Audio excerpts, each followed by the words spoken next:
The North Must Remember, Episode 4 review. So I think most people would agree The Long Night, Episode 3 of Season 8, was absolutely visually amazing. So I have to give my compliments to the cast and the crew. I think most of the criticisms would come into the simplified writing, the ease in which the White Walkers were disposed of, and their story basically abandoned. We never got any background information, and I think I figured out, for the most part, why that was. At the time, when they were in Season 8, there was a lot of talk about development of a series called The Long Night, where I think they really wanted to kind of hold as much information back as they could. Well, that series wound up getting canceled, and now this is where we're at. So the audience really lost out when it came to that. So that was one of my biggest motivations when it came into writing the The North Must Remember, was to give this scene in particular its due. And with that being said, I don't think there's any possible way where this could be a decent story, and they win. So they lost. Long story short, they have to lose, because anything other than that is just a very simplified way of just clearing up villains and getting rid of the storyline, and really underselling, or I should say overestimating, the abilities of the Army of the Dead. So yeah, they had to lose. I think a lot of the story arcs of the final villains need to combine in a way where you're not going through this linear storytelling, to be able to combine some of these villains in a way to tell a more complicated story, which I think would be more of George's style. Alright, so when it came to this is the first time I used kind of a Pulp Fiction type of storytelling, where we have multiple POVs, alright, but you see significant events happen from various different POVs, even though they only happen once. So hopefully that isn't too confusing. So, Drogon falling out of the sky, Viserion strafing the northern wall, the main hall exploding. I mean, you see each of those things happen like 3 or 4 times from different POVs. Storytelling was very constrained up until this point through videos 1 through 29 or 1 through 30, for the reason each character is in a specific place when the story starts. Right, so I take it over when season 7 ends, and it's very difficult to have a very rapid change in a character to get them to go where I want them to. So it's very difficult, and really insulting the intelligence of the audience if you wind up just changing a character's motivation for really no reason other than to get where you want them to go. So I really had to kind of tell the story in parallel for those first 3 episodes until we get to the Long Night. Now that the Long Night is going on, and afterwards, I can really diverge the story into where I want it to go. Battle of Winterfell had to happen.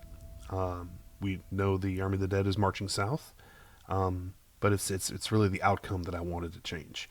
We know the Army of the Dead is quite mysterious, and it's that ominous mystique is what makes them intriguing.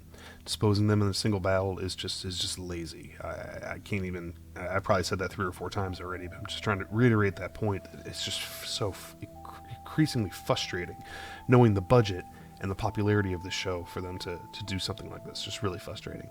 Alright, so the purpose of this battle scene was to show how prominent the White Walkers are, and to gain some piece of information that allows the readers to still have some kind of hope that they can be defeated.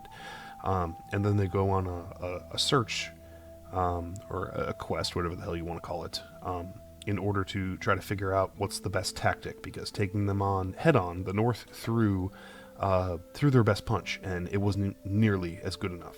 So they have to find out a different method of waging the next battle of this war.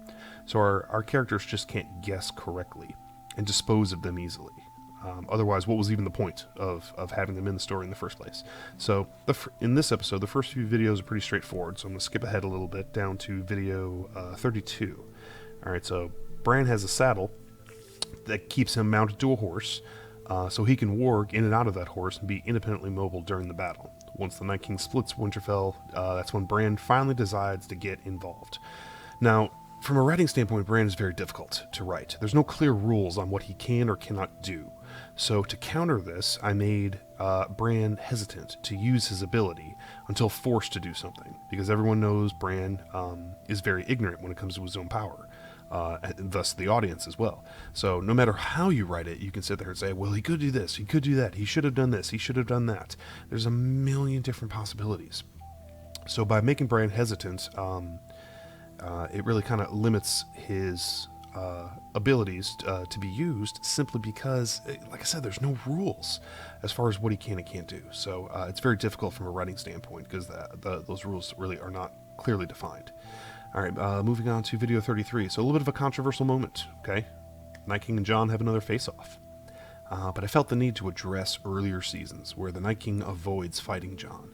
Hardhome, the mission beyond the wall, the Night King never sought out a fight. So I kept that storyline going, laying the groundwork as to what the Night King's motives are, which will be addressed later on in the story. A lot of criticism for the show not having Jon and the Night King fight, but I would ask those people, simply, it takes two to tango.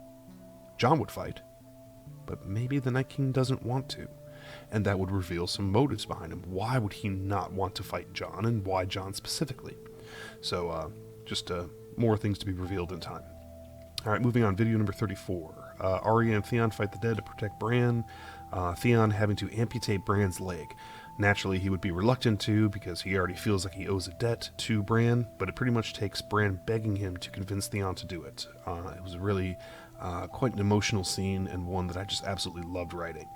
There's 4 or 5 moments in which I was writing the story that I got a little choked up, and this was one of them. Alright, so video 39. I wanted a fight scene that included Jon and Theon, and some dialogue between them that made Theon feel included as the family. Now, Sansa's already had her moment with Theon, Bran's already had that moment, Arya and Theon had a moment, so this kind of brings a full circle with Theon and Jon fighting to allow Bran to escape, and then Theon ultimately giving his life to allow Bran to escape. Now, a lot of people... Well, actually, let me get on with that. So keeping that moving, I think I'm just going to go ahead and jump right into the character review. This video is going to end pretty quickly. The character review is going to be Theon. So, in earlier seasons, you would just say he's the epitome of insecurity. Wanted to be included, wanted to be respected, but would never admit to as much. Theon never treated Jon well for this reason. Alright, his status gave Theon all he needed to feel superior, Jon's status. Jon never reciprocated this type of frustration onto him, so some say Theon's end resembles his show conclusion too closely. And that may be true, but it's for a good reason. A major plot point is that Dragonglass won't work against the Night King. To gain this knowledge, character would have to get very close to the Night King. In keeping with his kind of invincibility aura, a character would have to get really physically mangled in order to get that close to him. So which character can you think of that could be put through an immense amount of pain and still be able to accomplish an objective?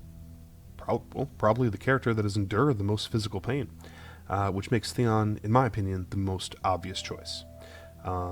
Hopefully this provides some closure to all the Theon fans out there, but I really think it was an appropriate end to his character.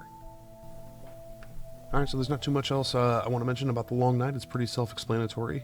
Please, any criticism or questions, please add the comments of this video or any other video for that matter. I'll try to respond as quickly as I can. If you have a good question, I'll definitely share it in one of these reviews. Here lately, there's probably seen a lot of review videos coming up. I'm trying to get caught up to where we are in the story. We're just about to close out episode 6.